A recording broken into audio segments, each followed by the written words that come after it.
know, earlier on we discussed the fact that there's a lot more availability of modern synthetic material out there, and there's no question of a doubt that you can generate a lot of really effective fly patterns with those materials over and above the traditional materials that were used, you know, 200 years ago. And I've certainly played around a significant amount over the last few years with those materials and developed a whole series of flies that, in the soft hackle range more so than anything else, that are very effective. And I'm going to show you one of those now, but do bear in mind that the combinations of material out there in different colors will give you an unbelievable range of flies, and you can orientate the color orientation to species. You know, for example, if you want to imitate soft hackles that have got more relationships, shall we say, to sulfurs, then you're going to use yellow bias colors and possibly a thoracic region of hare's fur, and a hackle of a light ginger or something of that nature. So there's an orientation towards coloration so far as species you want to imitate. But that's not necessarily the answer to catching fish, as we all well know. A lot of times, you know, fish just come to look at a fly and they like what they see and they eat it, even though there's nothing out there that resembles that in the natural world. I mean, that's what fly fishing's all about at the end of the day, figuring out what it is you need to do to get the fish to eat the fly. Albeit at times they can be extremely, shall we say, selective, or in the choice of what they will or they won't do. Okay, so thread base. I did discuss earlier on that with some of these materials it's important that you choose a thread base that has a relationship to the material that you're going to wind over it, because there's going to be some visible aspect of translucency through this material. So just bear that one in mind. I'm going to typically tie what we call here a brown bodied variation of this particular fly, and I'm going to use a claret thread. Claret actually is one of my favorite colors for soft hackles. Claret, red and brown, in fact, are probably the three colors I favor more than anything else, with olive following close behind. Alrighty, so we're going to start and wrap the thread on the shank of the hook and make sure we get that little firm attachment there before we go further. And we'll pick up some of this stretch tubing. If you remember, when we dealt with techniques for bodies, this material has to be stretched during the process of being tied in and being wound. So as long as you maintain tension to your thread, and also during the process of winding it back up to the point where you build the body definition with that material. Okay, so we've got that good, and we're going to come back to about there, and we just cut off that little excess, because we're going to tie in a little dub thorax there too. So initially start winding the material under great tension, and as you come up the body, just kind of relax that.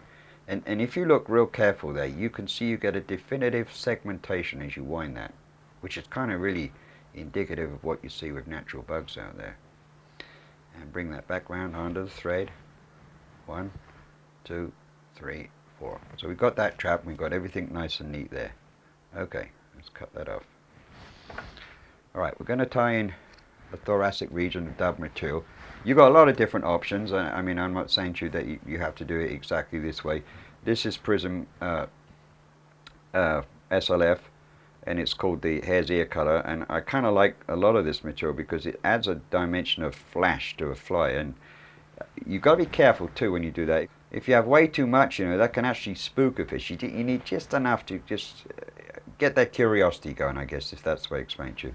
Okay, now just initially pinch that in tight. Remember what we did earlier on dubbing techniques, and then we started to get the material to attach itself, and we continue that twist at the low section. You don't have to go from between here and there,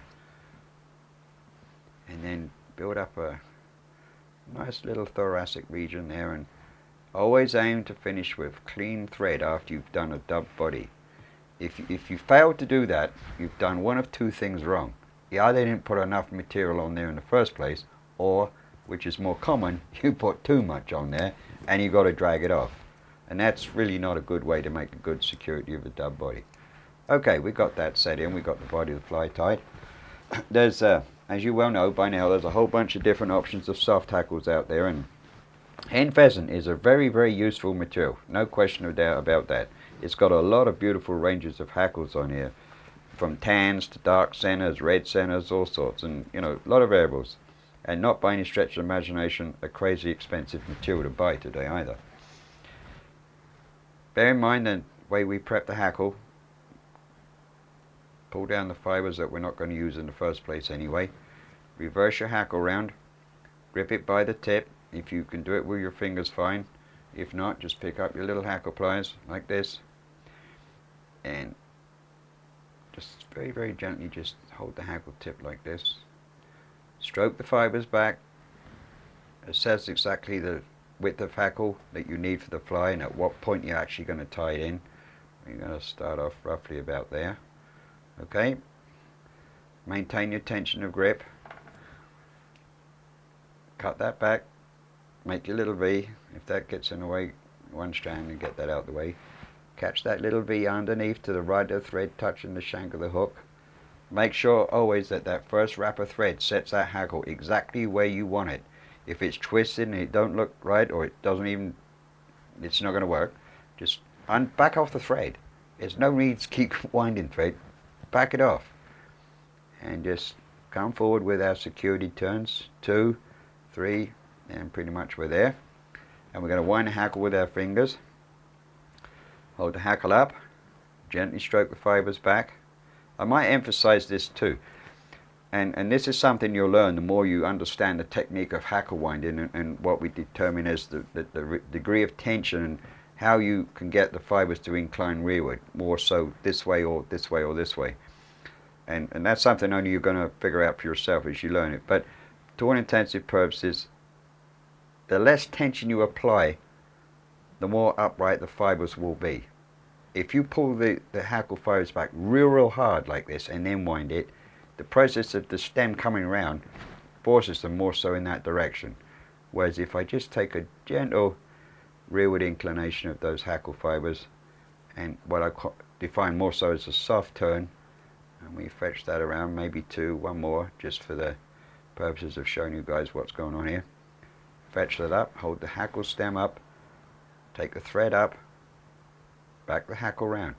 It's something I want you to watch real careful too. If you watch how this thread comes back up through the hackle, you will notice that it doesn't trap any hackle fiber. See that?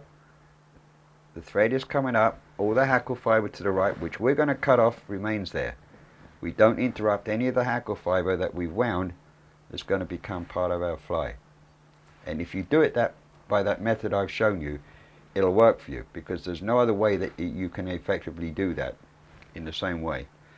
Okay, bring the hackle up, put the blade of the scissors behind the stem, cut it off. And now you look, there's a perfect wind of that hackle. No need for any thread to force any fibers into the rearward inclination. See that?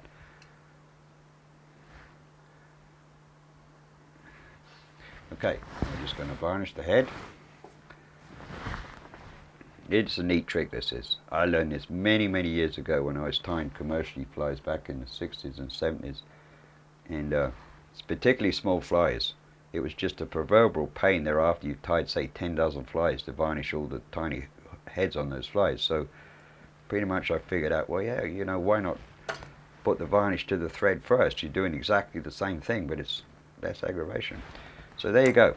That's one of the variations of the new series of modern materials being used in soft hackles, and one of the series of flies that I've developed that incorporate this material, stretch tubing and SLF prism dubbing. And like I said, you can just vary this around. There's a whole bunch of different color variations in that body material. There's a whole bunch of different variations of color in the dubbing material, and you've got a whole bunch of variations in soft hackle that you can use. Partridge, pheasant, woodcock, whatever it be.